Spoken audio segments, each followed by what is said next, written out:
तर आज आपण मस्त असं कुरकुरीत स्नॅक्स बनवणार आहोत। तर त्यासाठी मी इथे 1 वाटी मैदा घेतलेला आहे। त्यामध्ये 1 छोटा चमचा असे मी ओवा वापरणार आहे। तो असा हातावर थोडासा क्रश करून घेऊया, म्हणजे मग पूर्ण ओव्याचा सेंट आपल्या स्नॅक्सला लागतो।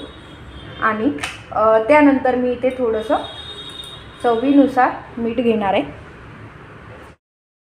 हे सर्व असं व्यवस्थित मिक्स करून घेऊया।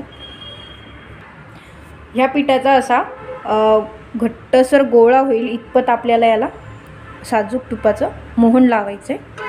तर हे तुम्ही तुमच्या चॉईसनुसार घेऊ शकता, तुम्हाला किती मोहन टाकायचं आहे त्यानुसार। मी हे थोडंसं गरम करून घेतलेलं आहे आणि आता हे व्यवस्थित पूर्ण पिठामध्ये एकजीव करून घेऊयात। तर तुम्ही बघू शकता इकडे असा ह्या पिठाचा मस्त असा घट्टसर गोळा तयार होतो आहे। इतपत आपल्याला याला मोहन लावायचं आहे आणि त्यानंतर असं थोडं थोडं पाणी घालून आपल्याला याचा घट्टसर गोळा तयार करायचा आहे। जसं आपण शंकरपाळ्याला वगैरे बनवतो त्याच प्रकारे, पण शंकरपाळ्याचा थोडासा घट्ट असतो, हा आपल्याला थोडासा लूज करायचा आहे। तर इकडे ह्याचा मी मस्त असा गोळा तयार करून घेतलेला आहे। खूप जास्त घट्ट नाही आहे, अगदी सैल असा गोळा बनवलेला आहे। आता आपल्याला हा लगेचच लाटायला घ्यायचा आहे। आता हा गोळा एकदा आपण व्यवस्थित असा एकजीव करून घेऊयात। तुम्ही डायरेक्ट किचन ओटा स्वच्छ करून त्यावर जरी लाटलं तरी चालेल। तर मी इथे 2 छोटे छोटे पीसेस कट करते, कारण आपल्याला हे अगदी पातळ लाटायचं आहे।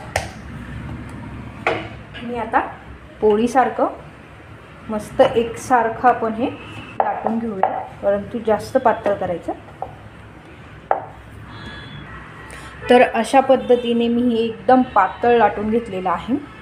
तर तुम्ही बघू शकता अगदी असं ट्रान्सपरंट असं हे मी लाटून घेतलेलं आहे। आता आपल्याला याचा रोल तयार करायचा आहे। तर रोलसाठी आपण इथे कॉर्नफ्लॉवर वापरणार नाही आहे, मैद्यापासूनच आपण हे बनवणार आहोत। आणि यामध्ये तूपही देखील वापरणार नाही, कारण आपण मध्ये मोहन लावलेलं होतं जे पीठ मळताना। आता त्यामुळे आपल्याला फक्त याच्यावर थोडासा मैदा टाकून घ्यायचा आहे।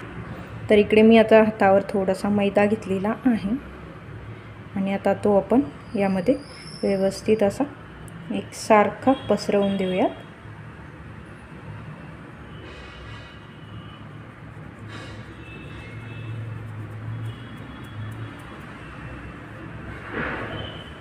हाताने देखील थोडासा असा पूर्ण पोळीवरती पसरवून दिलेला आहे।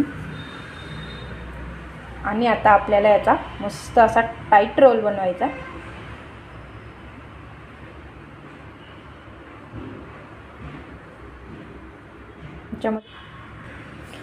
तर असा मी याचा रोल बनवलेला आहे।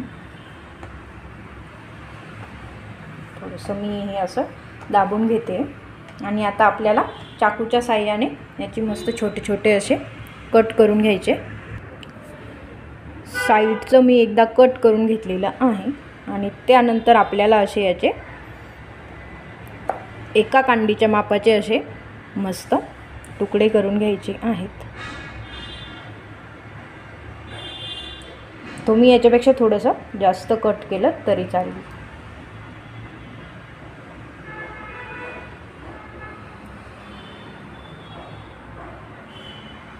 दुपारच्या वेळी म्हणून असं हे स्नॅक्स आपण नक्की ट्राय करू शकतो। तर तुम्ही बघू शकता अशा पद्धतीने मी हे कट करून घेतलेला आहे। तर आता आपल्याला याला लाटून घ्यायचं आहे। तर लाटण्यासाठी आपण हे असं नाही लाटणार आहे, तर ते आपण अशा पद्धतीने लाटून घेणार आहोत आणि एकदम हलक्या हाताने थोडंसं जाडसरच ठेवणार आहे। खूप हलक्या हाताने मी हे लाटून घेते।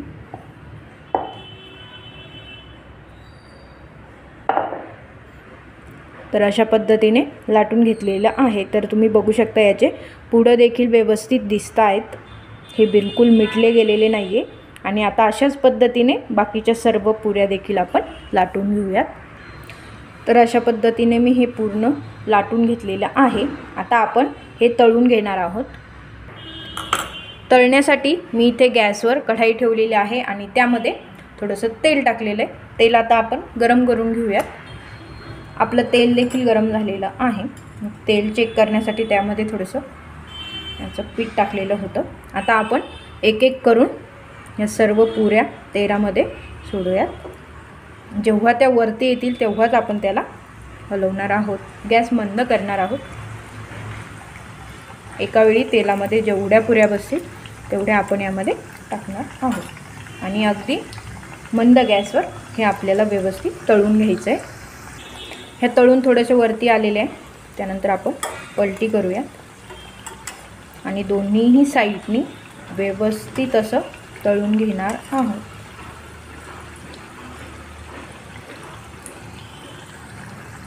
तर तुम्ही बघू शकता याच्या हलक्या हलक्या अशा लेयर्स दिसायला लागलेल्या आहेत. आता व्यवस्थित असं लाल रंगामध्ये आपण हे तळून घेऊया. तर तुम्ही बघू शकता इकडे आपल्या पुऱ्यांचा रंग बदललेला आहे. आता आपण ह्या डिशमध्ये काढून घेऊयात आणि आता त्याचप्रमाणे बाकीच्या सर्व पुऱ्या देखील आपल्याला तळून घ्यायच्या आहेत.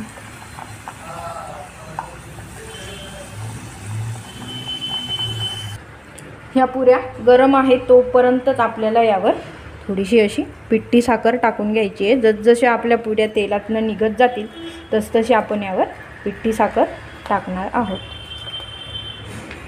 दोन्ही साईडनी उलटापालट करून व्यवस्थित अशी पिठी साखर मिक्स करणार आहोत यामध्ये. तर अशा पद्धतीने आपलं हे स्नॅक्स रेडी आहे. तर तुम्ही हे चहाबरोबर देखील मस्त एन्जॉय करू शकता. मी तुम्हाला एक अशी हातावरती दाखवते. तर तुम्ही बघू शकता अगदी मस्त अशी खारीसारखी आपली ही स्नॅक्स तयार झालेलं आहे. तर तुम्ही देखील असं स्नॅक्स नक्की ट्राय करा आणि तुम्हाला ही रेसिपी कशी वाटली मला कमेंटमध्ये जरूर कळवा. चॅनलवर जर नवीन असाल तर चॅनल